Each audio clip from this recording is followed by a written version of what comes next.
Hello everyone and welcome back to my video. My name's Teshe and today we're going to be talking about Star Wars Squadron that was released by EA. So without making you wait furthermore, let's get into it. So today Lucasfilm and EA revealed Star Wars Squadrons, a new space combat game coming on October 2nd for the PlayStation 4, Xbox One, and PC. And it is also playable via virtual reality VR on the PlayStation 4 and PC, but unfortunately nothing has been mentioned for the Xbox One. This game was developed by Motive Studios. Star Wars Squadrons promises thrilling first-person experiences, 5 vs 5 multiplayer space dogfights, monumental fleet battles, and an original story set during the final days of the Galactic Empire and the rise of their new republic after the events of Star Wars Return of the Jedi or Star Wars Episode 6. This is the first Star Wars space combat game to be released in years. Star Wars Squadrons will develop deep craft customization, in-depth strategy, and gripping gameplay modes.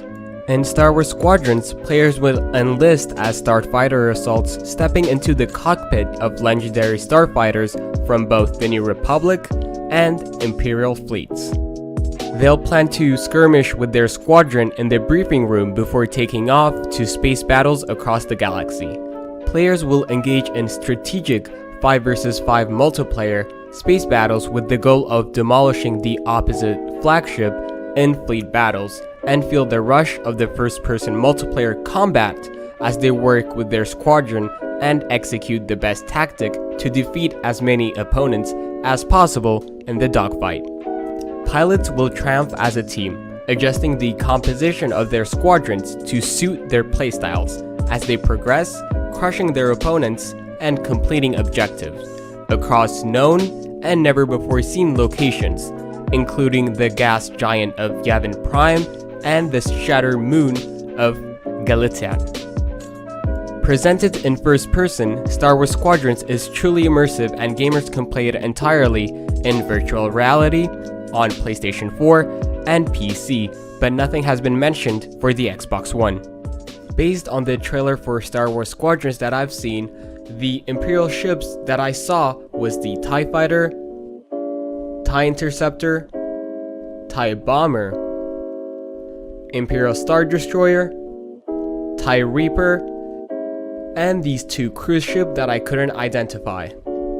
And for the Rebel ships, I saw the X-Wing, the U-Wing, the A-Wing, the Y-Wing, and the CR-90 Corvette. If you have seen any other ships, please comment down below. As players move up the ranks, they'll earn more components to modify and enhance their starfighters, such as weapons, hulls, engines, and shields. Gain cosmetic items to customize their cockpit, ship exteriors, flight suits, and helmets. And receive bonuses, all unlocked via gameplay, and a clear path for progression. In addition, players will be able to squad up with their friends and play against others regardless of platform, as crossplay will be supported on Xbox One, PlayStation 4, PC, and VR.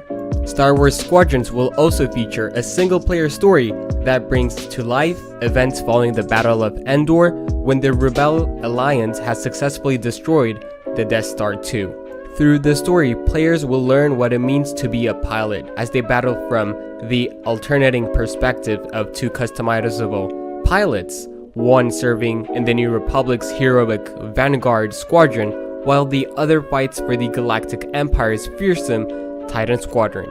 The authentic story features a diverse cast of original characters, as well as some cameos from familiar faces in the Star Wars galaxy.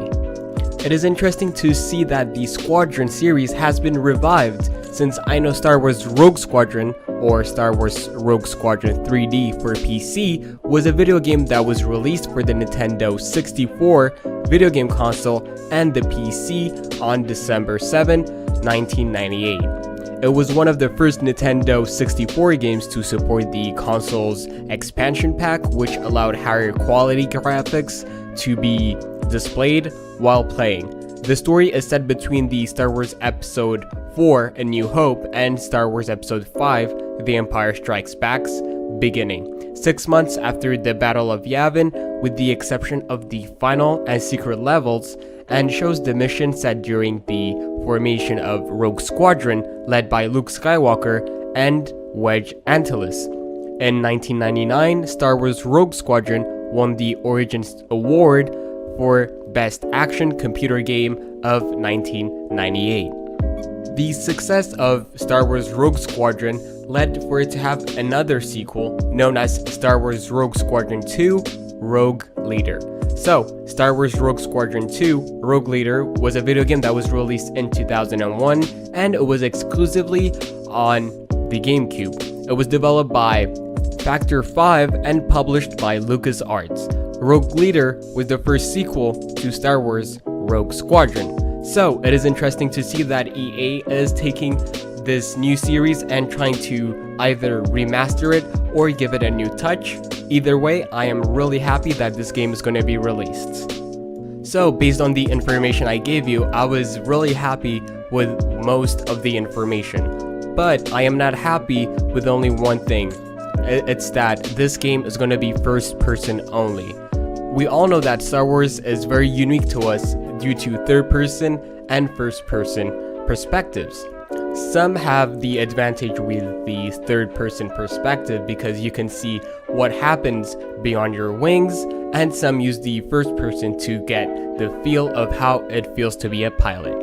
And most people want to also admire the beautiful planets and landscapes of Star Wars via third person. So I think if EA adds third person and first person at the same time, and they allow us to toggle in between what we want to play, I think that is way better, but that's just my opinion. But hopefully a third person view will be added in the game, because I am myself a good Battlefront player in Starfighter Assault, and I mostly play on third person because it is way easier for me to play Starfighter Assault on a third person, because when it's first person, you have a less range of view, so you crash more, and with third person view, you crash less, and you can see more, and the landscape and the environment looks very, very beautiful. The same goes when you're playing Galactic Assault or Capital Supremacy on Battlefront 2. I mainly use third person once again to attack the enemy from above, since it is way more easier to see your enemies with a third person perspective instead of having the first person perspective. Either way, I might be wrong, and this game might be fantastic even though it is first person. So, if you have any suggestions on how this game will be better, please comment down below, and I'll see you next time. Bye bye.